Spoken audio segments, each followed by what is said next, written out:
सागामोटो days season first episode 10th episode की starting होती है और फिर हमें दिखाया जाता है कि लैब की लड़ाई के बाद सबकी हालत काफ़ी ख़राब थी।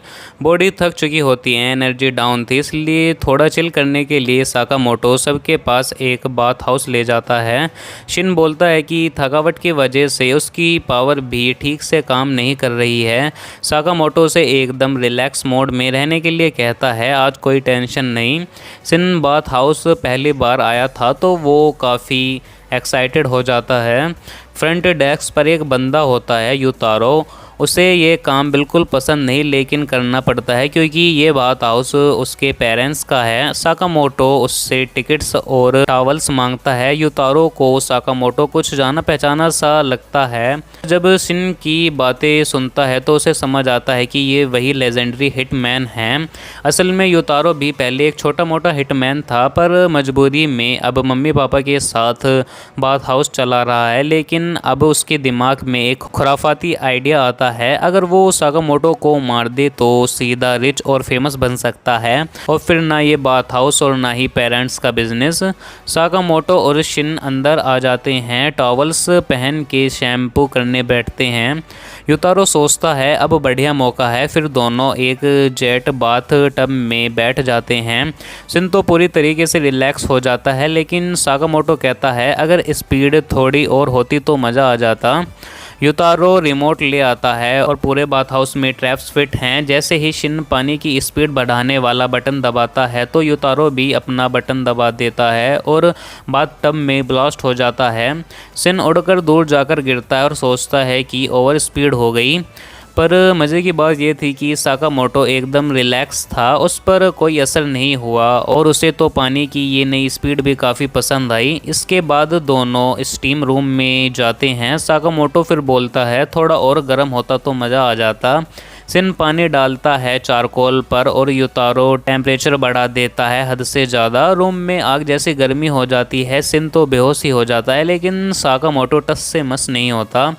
अब साकामोटो ठंडे पानी में जाता है और यूतारो पानी को इतना ठंडा कर देता है कि बर्फ़ बना देता है।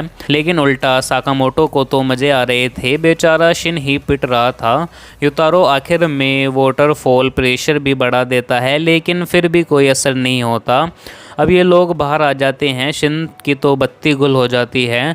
यूतारो अब समझ चुका था कि साकामोटो को लोग लेजेंडरी क्यों बोलते हैं। उसे तो ये भी क्लियर हो गया था कि वो कभी भी उसे नहीं मार पाएगा। बाद में साकामोटो लू के साथ पिंग पोंग खेल रहा होता है। यूतारो के पेरेंट्स चाहते थे कि वो फैमिली बिजनेस संभाले लेकिन वो हिटमैन बनने निकल गया था।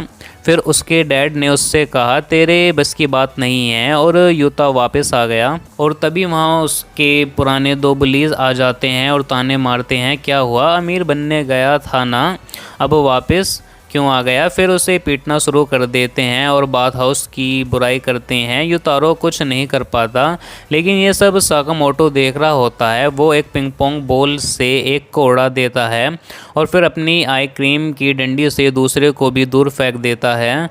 यूतारो को समझ आ जाता है कि साकामोटो ने उसे पहले से पहचान लिया था, फिर भी उसे कुछ नहीं कहा। वो माफ़ी मांगता है। साकामोटो बोलता है ये बाथ हाउस तो बहुत धमाकेदार है और काफ़ी यूनिक फीचर्स हैं। इतना कहकर सब वहाँ से निकल जाते हैं। पहली बार किसी ने यूतारो की तारीफ़ की थी तो वो काफ़ी खुश हो जाता है। वो अपने डैड को कॉल करता है और बोलता है कि अब वो खुशी खुशी फैमिली बिजनेस में काम करेगा। हिटमैन बनना उसके बस की बात नहीं। अब कहानी का नया ट्विस्ट, चाइना से कुछ लोग जापान आते हैं लू को वापस ले जाने के लिए। उस वक्त लू, शिन और साकामोटो एक चाइनीज़ रेस्टोरेंट में लंच कर रहे होते हैं। लू बताती है कि बाहर का खाना वो पहली बार खा रही है, हमेशा फैमिली शेफ का बनाया हुआ खाना ही उसने खाया है। शिन को याद आता है कि लू किसी बड़ी माफिया फैमिली की बेटी है। वो पूछता है कि क्या तुझे अपने पुराने फ्रेंड्स से मिलने का मन नहीं करता।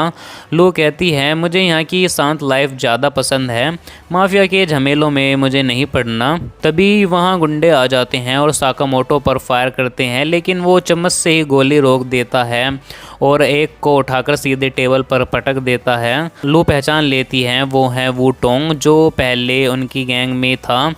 उसे लगा था टोंग मरा हुआ है। टोंग बोलता है कि उसके पिता की मौत के बाद गैंग को एक नए लीडर की ज़रूरत थी और वो चाहता था कि लो वापस आकर सब संभाले। लो कहती है जिसे लीडर बनना है बने, मुझे फ़र्क नहीं पड़ता, मैं यहाँ की ज़िंदगी में ही खुश हूँ।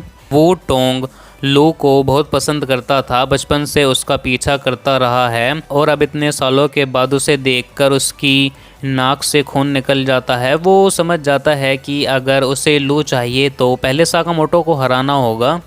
सिन कहता है अगर फाइट करनी है तो मैं रेडी हूँ। टोंग हंसते हुए कहता है पागल हूँ क्या जो बिना हथियार के लेजेंड से भिड़ जाऊँ।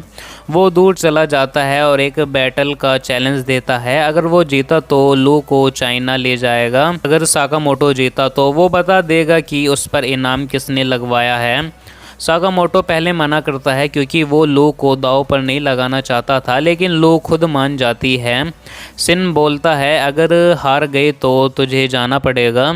लो कहती है मुझे पता है, लेकिन मैं साकामोटो फैमिली की मेंबर हूँ और उसके लिए सब कुछ दांव पर लगा सकती हूँ। टोंग उन्हें लेकर जाता है एक जगह, लेकिन अभी तक नहीं बताया कि बैटल क्या होगा। वो बोलता है जहाँ हम जा रहे हैं वहाँ ये कपड़े काम नहीं आएंगे, तो सब लोग सूट बूट में तैयार हो जाते हैं।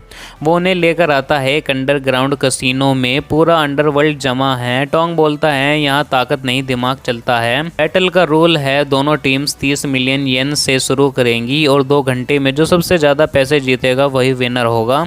टोंग अपना गेम शुरू करता है और साकामोटो प्लान बनाता है। हमारे पास शिन है जो माइंड पढ़ सकता है, उससे हम आसानी से ये चाल पकड़ सकते हैं। लो कहती है सिन दूसरों की सोच पढ़ सकता है तो हमें पता चल जाएगा कि कौन क्या खेल रहा है, लेकिन सिन कहता है मुझे तो कैसीनो के गेम्स आते ही नहीं, ये कैसे चलते हैं। साकामोटो का भी वही हाल था। लो बताती है कि टोंग फाइट में बहुत स्ट्रॉन्ग नहीं है, लेकिन दिमाग से बहुत शार्प है। फैमिली में वही अकेला है जो दिमाग के दम पर ऊपर पहुंचा है। अब तक टोंग अपने पैसे ट्रिपल कर चुका होता है, सारे पैसे दांव पर लगाए और जीत गया।